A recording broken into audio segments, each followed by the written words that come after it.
झारखंड यूं तो कहते हैं कि प्राकृतिक सुंदरता का ये अनुपम उदाहरण है। यानी मानो प्रकृति ने खुद इस राज्य को अपने हाथों से सजाया हो। लेकिन यहां रहने वालों ने क्या किया?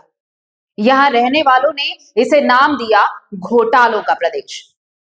चाहे वो कोल स्कैम हो, या फिर हाथी उड़ाया गया हो, या फिर जमीन घोटाला हो, या फिर मनरेगा घोटाला हो, ऐसा कोई दिन नहीं बीतता जब आप अखबारों की सुर्खियों में नहीं देखते होंगे, या फिर टीवी में या मोबाइल सेट पर आप कोई ऐसी खबर नहीं देखते होंगे जब झारखंड में किसी घोटाले का खुलासा ना हुआ हो।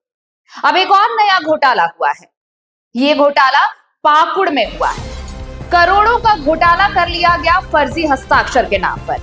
अब आप सोचिए कि जिसे जहां मौका मिलता है लूट खसोट का, वो वही लूटपाट शुरू कर देता है। अब ये मामला तब सामने आया जब बैंक ने हस्ताक्षर मिलाया, और हस्ताक्षर जब मैच नहीं हुआ, सिग्नेचर जब मैच नहीं हुए, तो इस पूरे मामले का खुलासा हुआ है। तो पाकुड़ से ये घोटाले की खबर है जो आपको सुननी चाहिए, देखनी चाहिए।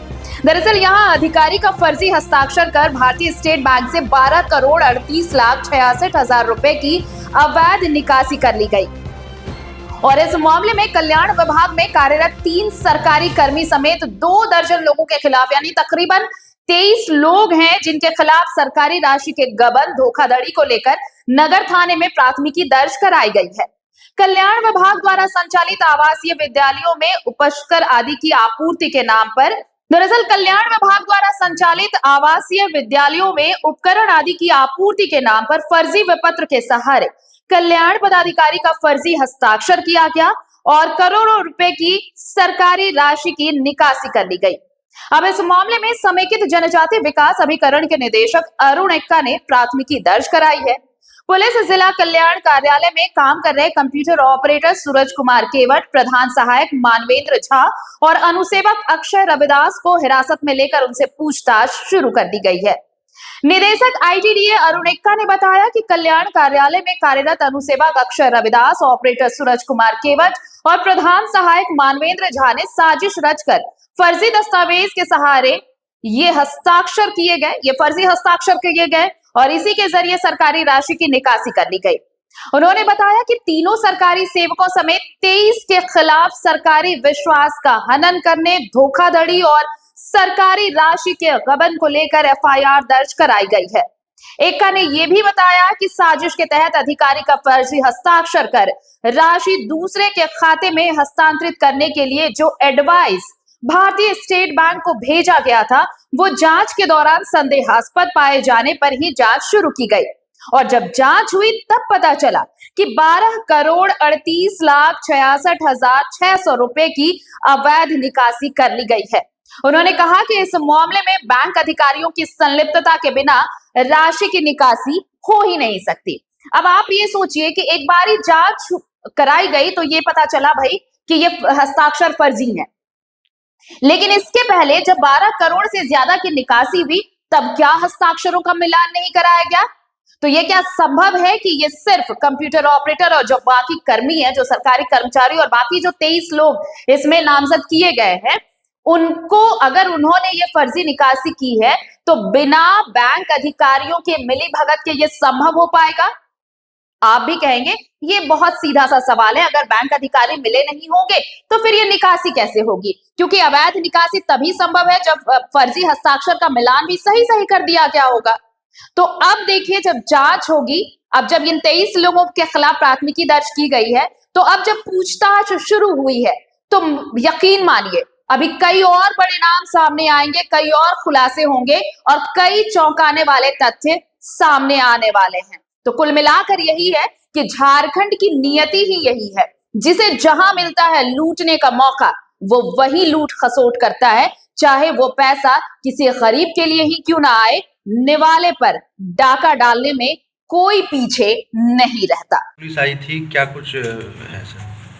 ये मामला ये है कि बहुत सारे फर्जी एडवाइस के द्वारा ऑफिस के बैंक अकाउंट जो SBI में है, उसे फर्जी तरीके से एडवाइस बना करके, जाली हस्ताक्षर करके, जाली इशू डेट डाल करके निकासी की गई है।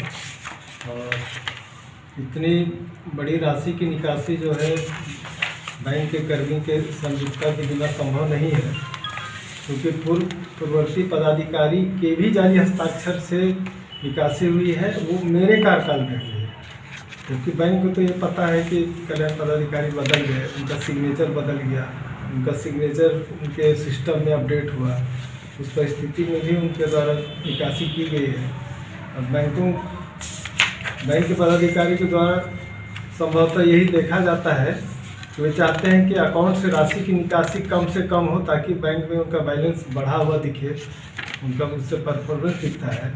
उसके बावजूद मार्च के महीने में भी काफ़ी निकासी की गई है करोड़ों में। तो ये बहुत ही गंभीर मामला है, और इस मामले को देखते हुए सरकारी राशि के गबन के आरोप में 3 अन्य खाताधारी जिनके खाते में राशि हस्तांतरित हुई है, उनको संदिग्ध मानते हुए उन पर प्राथमिकी दर्ज की गई है। क्या कि कार्यालय के स्टाफ में सर राशि हस्तांतरित हुई है क्या? हाँ, उसमें 3 कार्यालय के कर्मियों को संदिग्ध बनाया गया है, और बहुत सारे लोग हैं जिनके खाते में राशि हस्तांतरित हुई है, जो फर्जी एडवाइस में जिसका नाम और अकाउंट नंबर मेंशन था, उनके खाते में हस्तांतरित हुई है, तो उनको भी संदिग्ध माना गया है, आरोपी बनाया गया। जिनके खाते में सर गया है पैसा सर, वो कहाँ के लोग हैं, कुछ पता चला है? वो तो एडवाइस ही हमें प्रतीत होता है। इसके बाद फिर आगे हम लोग और गहन छानबीन करेंगे, बैंक से हम लोग पूछेंगे उन खाते धारक का एड्रेस क्या है, पता क्या है। सर आपके द्वारा जो शिकायत किया गया है, तो क्या कर्मियों के ऊपर किया गया है या फिर बैंक के खिलाफ भी लिख के दिया गया है? नहीं, बैंक के कर्मियों की भी संलिप्तता उसमें दर्शाई गई है, और जो खाताधारी जिनके खाता में पैसा हस्तांतरित हुआ है, उनको भी उनके नाम की भी सूचना दी गई है। और साथ में यहाँ जो हमारे 3 कर्मी जो हैं, जिसे हम लोगों ने संदिग्ध समझा, क्योंकि जिस समय इस कांड का खुलासा हुआ बैंक ऑफ इंडिया SBI के मुख्य प्रबंधक के द्वारा कि सर आपके कार्यालय के एक कर्मी के द्वारा एडवाइस लेकर के आ गया है, और मैं आपके सिग्नेचर का मिलान कर रहा हूँ, तो वो हमारे सिस्टम से वो मिलान नहीं हो रहा है। और तब उसके बाद वहाँ पर एक हमारा कर्मी जो है सूरज कुमार ऑपरेटर, वो वहाँ पर पहुँचा, और उनके साथ मैनेजर साहब की बातचीत हुई। फिर वो बोले कि इसको ले जाइए, PD साहब को दिखाइए कि उनका सिग्नेचर सही है या गलत है। लेकिन वो 1.5 घंटे के बाद आया सूरज, और वो बोला कि मतलब कि हम उसको फाड़ के फेंक दिए। तो बोले जब वो हमारा ऑफिस का कागजात होगा, हो सकता है मेरा सही सिग्नेचर हो या हो सकता है गलत भी हो, तो किसके आदेश से उसने फाड़ा? इसके लिए उसे हम लोगों ने संदिग्ध बनाया। और उसके इसी प्रकरण में बाद में फिर बड़ा बाबू भी वहाँ पहुँचे, और वो भी जो प्रबंधक थे जो मेरे पास आ रहे थे मिलने के लिए, उनको भी उन्होंने रोकने का प्रयास किया, यह बोल करके कि साहब जो है अभी आवास अपने घर निकल गए हैं, ऑफिस में नहीं है। जबकि मैं यहाँ ऑफिस में ही था, और मैनेजर साहब से मेरी बात हुई थी कि मैं अभी ऑफिस में हूँ। तो इससे उनको भी हम लोगों ने संदिग्ध माना है। और जो पहला जो एक पुराना हमारा पियून था, और वो जो नोटिस लेके गया था, इस कारण से उसे भी हम लोग संदिग्ध मानते हुए उन पर हम लोग प्राथमिकी दर्ज किया। सर कुल कितने अमाउंट की बात सामने आ रही है?